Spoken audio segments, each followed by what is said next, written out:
اللہ تعالیٰ آپ سب کو اور تمام عالم اسلام کو عید سعید کی برکتوں سے مالا مال فرمائے۔ اس اللہ کا بے پناہ شکر اور احسان جس نے ہمیں ماہ رمضان شریف کی برکتوں کے بعد عید الفطر جیسا عظیم دن عطا فرمایا۔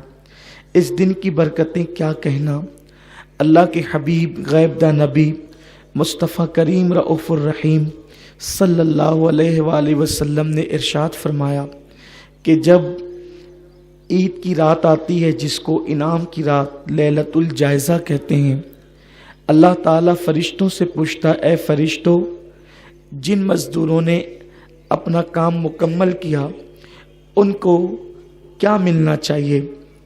فرشتے عرض کرتے، میرے اللہ، جب مزدور کام مکمل کر لے تو اس کو پوری مزدوری دینی چاہیے۔ اللہ ارشاد فرماتا ہے، میرے بندوں نے تراویح پڑھی، میرے بندوں نے عبادتیں کی، میرے بندوں نے نمازیں پڑھی، میرے بندوں نے روزے رکھے، جاؤ میں نے ان سب کو بخش دیا۔ اور پھر اس کے بعد جب عید کا دن آتا ہے، اللہ کے حبیب صلی اللہ علیہ وآلہ وسلم فرماتے ہیں، جیسے کپڑا دھلنے سے کپڑے سے سارے داغ ختم ہو جاتے ہیں اور کپڑا بالکل پاک و صاف ہو جاتا ہے، جب عید کی نماز پڑھ کے مسلمان اپنے گھروں کی طرف لوٹتے ہیں تو وہ ایسے ہی گناہوں سے پاک ہو کر لوٹتے ہیں جیسے کپڑا دھلنے سے کپڑا پاک و صاف ہو جاتا ہے۔ یعنی مسلمانوں کے، مومنوں کے دفتر میں ایک گناہ بھی باقی نہیں ہوتا اور اللہ ان کے سارے گناہوں کو معاف کر دیتا ہے۔ ان کی مغفرت اور انعام، اللہ فرماتا ہے، اللہ کا وعدہ ہے کہ عید کے اجتماع میں یعنی عید کی نماز میں میرے بندے مجھ سے جو مانگیں گے اس نماز عید کے بعد دعا میں میں ان کو ضرور عطا کروں گا، جو مانگ لے عطا کروں گا۔ آج کا دن اتنا مبارک دن ہے، لیکن آپ کو یہ بات معلوم ہے کہ جب رمضان شریف آتا ہے تو شیاطین کو اللہ تعالیٰ جہنم میں قید کر دیتا ہے، اور جب شیاطین جہنم میں قید ہو جاتے ہیں تو عید کے دن ان کو پھر سے آزادی مل جاتی ہے۔ رمضان شریف کا چاند جیسے ہی ختم ہو کر عید کا چاند نظر آتا ہے تو ان کو آزادی مل جاتی ہے، جہنم سے وہ کھل جاتے ہیں، اور عید کی صبح کو وہ شیطانوں کا جو سب سے بڑا سردار ہوتا ہے وہ اپنے سر پہ خاک ڈالتا ہے۔ اس کے شاگرد اس سے کہتے ہیں، آقا تو اتنا پریشان کیوں ہے؟ تو وہ کہتا ہے، آج ابن آدم کو اللہ نے بخش دیا، سب کو معاف کر دیا، اللہ نے سب کو مغفرت کا پروانہ عطا کر دیا، نجات کا پروانہ عطا کر دیا۔ تو اس کے شاگرد کہتے ہیں، تو روتا کیوں ہے؟ تو ہمیں ڈیوٹی دے کے ہم کیا کریں؟ تو وہ کہتا ہے، مہینے بھر عبادت کر کے جتنا مسلمانوں نے ثواب نہیں کمایا اس سے زیادہ ایک دن کے اندر ان سے پاپ کرواؤ، اس سے زیادہ ایک دن کے اندر ان سے گناہ کرواؤ۔ لے جاؤ کسی کو زنا کے اڈے پر، لے جاؤ کسی کو شراب کے اڈے پر، لے جاؤ کسی کو جوے کے اڈے پر، لے جاؤ کسی کو برائی کے اڈے پر، مہینے بھر تک کے یہ جتنے گناہوں سے محفوظ رہے ان سب کو جو ہے ایک دن کے اندر اتنے گناہ کرواؤ کہ اللہ پاک پھر سے ان سے ناراض ہو جائے۔ میرے پیارے آقا علیہ السلام کے پیارے دیوانوں، یہ فرمان کس کا ہے؟ یہ حدیث رسول پاک صلی اللہ علیہ وسلم کی ہے، اور حضور علیہ السلام نے اپنی حدیث میں شیطان کی یہ ساری کارکردگی کو بیان فرمایا۔ اب میں آپ سے پوچھنا چاہتا ہوں، میری قوم جس نے رمضان شریف کے روزے رکھے، جو فلموں سے بچے رہے، جو داڑیاں منڈانے سے بچے رہے، جو زنا کے اڈوں پر جانے سے بچے رہے، جو شراب کے اڈوں پر جانے سے بچے رہے، اب ان کا پلان کیا ہوگا؟ جلدی سے عید کی نماز ادا کریں، گھر جائیں اور لوگوں سے ملیں، اور اس کے بعد پھر دوست و احباب کے ساتھ فلموں میں جائیں۔ کتنی افسوس کی بات ہے کہ مسلمانوں کا اتنا عظیم تہوار عید کا دن، جس دن اللہ مسلمان کے پاپی سے پاپی بندے کو بھی بخش دیتا ہے، مومن اگر ہے اس کے دل میں ذرہ برابر رائی کا دانہ ہے تو اللہ اس کے پاپ نہیں دیکھتا۔ عید کے مبارک دن کے صدقے اللہ اس کے سارے جرائم کو بخش دیتا ہے، لیکن جس بندے کو خدا نے اپنی رحمت سے بخش دیا اس بندے کا حال کیا ہے؟ اب وہ فلم میں جانے کا پلان کر رہا ہے